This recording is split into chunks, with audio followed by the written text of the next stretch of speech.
복음은 복된 소식입니다. 오늘은 제가 오랜 신앙생활 중에 깨닫게 된 복음의 진정한 의미에 대해 나누고자 합니다.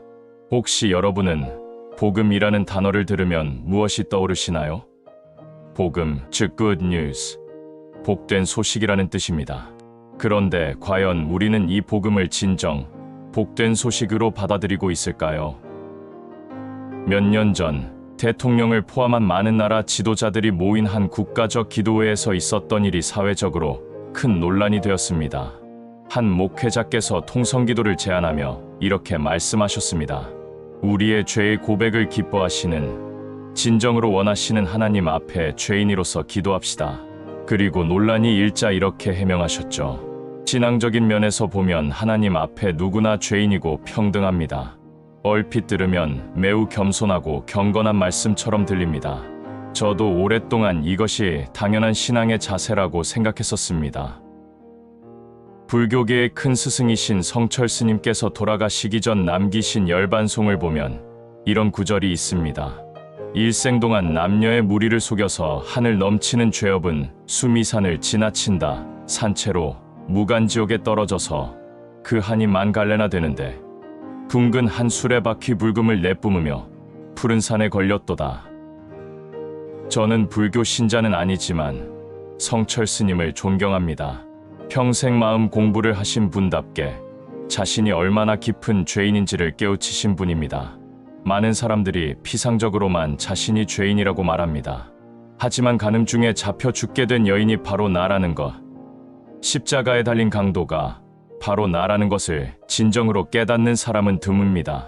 성철 스님은 그것을 깨우치셨습니다. 그분이 죄인임을 깨닫고 돌아가신 것은 충분히 이해할 수 있습니다. 그분은 예수님과의 만남 없이 생을 마치셨기 때문입니다. 그렇다면 우리는 어떻습니까? 우리는 예수님을 믿는 사람들입니다. 복음을 전하는 사람들입니다. 그런데 우리가 계속해서 나는 죄인입니다.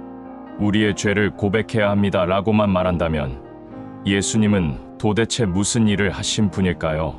예수라는 이름의 뜻을 기억하십니까?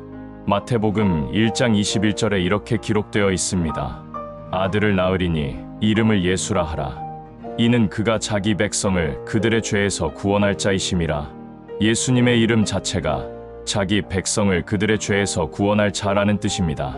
요한복음 1장 29절을 보십시오. 이튿날 요한이 예수께서 자기에게 나아오심을 보고 이르되 보라, 세상 죄를 지고 가는 하나님의 어린 양이로다. 세례 요한은 예수님을 보고 무엇이라 선포했습니까? 세상 죄를 지고 가는 하나님의 어린 양이라고 했습니다. 세상 죄를 지고 가신다는 것입니다. 세상 죄란 동서고금 인류 전체의 죄 전부를 말합니다. 예수님께서 요단강에서 세례를 받으실 때 이렇게 말씀하셨습니다. 이제 허락하라. 우리가 이와 같이 하여 모든 의를 이루는 것이 합당하니라. 모든 의를 이룬다. 이것이 예수님께서 세례를 받으시며 하신 말씀입니다. 그리고 십자가에서 돌아가시기 직전 예수님께서는 무엇이라 외치셨습니까? 예수께서 신 포도주를 받으신 후에 이르시되 다 이루었다 하시고 머리를 숙이니 영혼이 떠나가시니라. 다 이루었다. 이것은 단순히 생명이 끝났다는 의미가 아닙니다. 우리 인류의 모든 죄 문제를 완전히 해결했다는 승리의 선언입니다. 그런데 많은 크리스천들이 이렇게 생각합니다. 주님, 저도 주님께서 저를 위해 하신 일을 잘 알고 있습니다.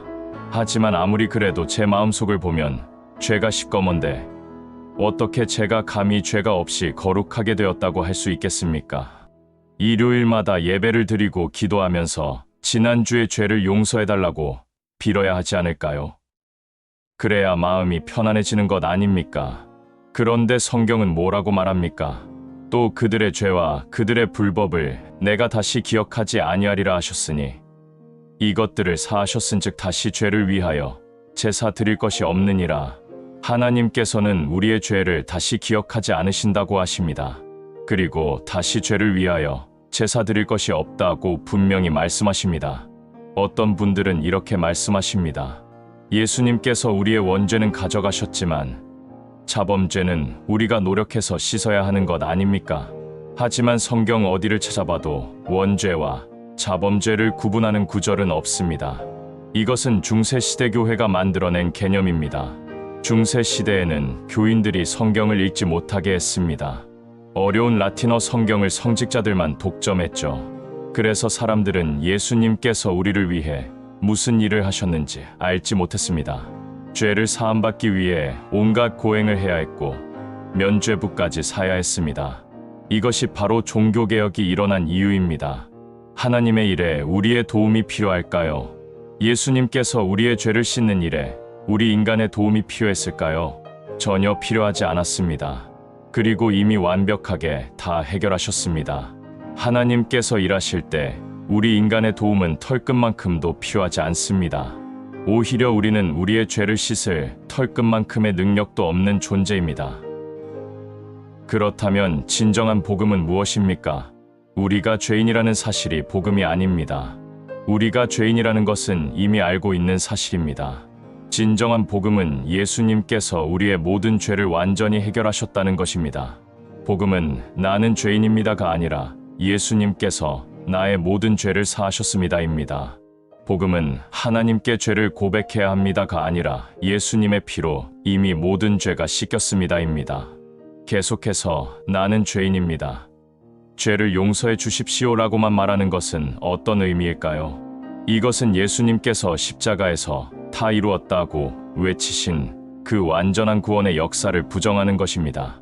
예수님의 거룩한 희생을 무력화하고 욕되게 하는 일입니다. 2000년 이전에 예수님께서 십자가에서 모든 죄의 값을 치르셨는데 우리가 여전히 죄인이라고 말한다면 예수님은 실패하신 것입니까? 그렇다면 우리는 무엇을 해야 할까요? 감사하고 찬양해야 합니다.